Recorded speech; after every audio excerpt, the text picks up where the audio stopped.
Today we're reading Romans chapter 4, and if you read chapter 3 with us yesterday, you read some of the most popular verses ever in the whole Bible. Great chapter. Well, today Paul is going to now start talking about Abraham.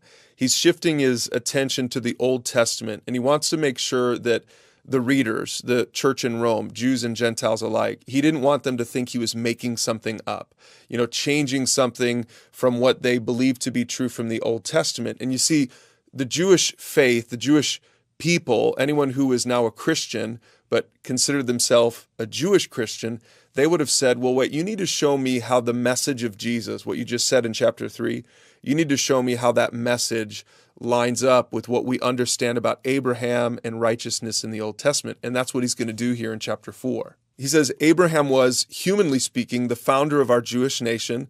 And what did he discover about being made right with God? If his good deeds had made him acceptable to God, then he would have had something to boast about. But that was not God's way. He says in verse 3, here's our key verse for today. For the scriptures tell us Abraham believed God, and God counted him as righteous because of his faith.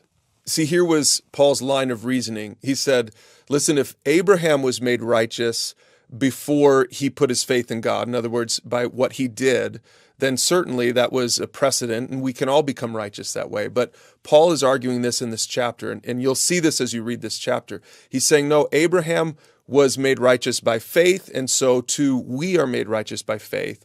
So nobody can ever be made righteous by obeying the law, which is what he said in chapter 3, not even Abraham. Now, Paul's going to use this idea of circumcision as an example of works.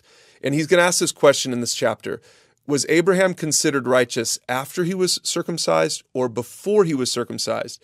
Because if it was only after he was circumcised, then you can make the argument, if you really wanted to, that, well, Abraham did this work first. He was obedient to what God said, you need to be circumcised. And then because of his obedience, he was called righteous. He was made righteous. And you could make the argument that it was his keeping the law that made him righteous.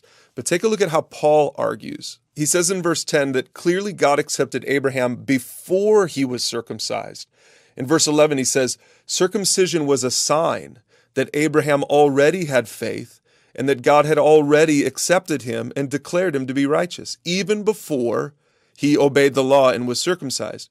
So Abraham, Paul argues, is the spiritual father of those who have faith but have not been circumcised. They are counted as righteous because of their faith, not because they obeyed the law. And Abraham is also the spiritual father of those who have been circumcised, but only if they have the same kind of faith that Abraham had before he was circumcised. Now, this might seem really weird to you, all this circumcision talk, but you have to understand, 2,000 years ago, when Paul is writing this letter, this was a big deal.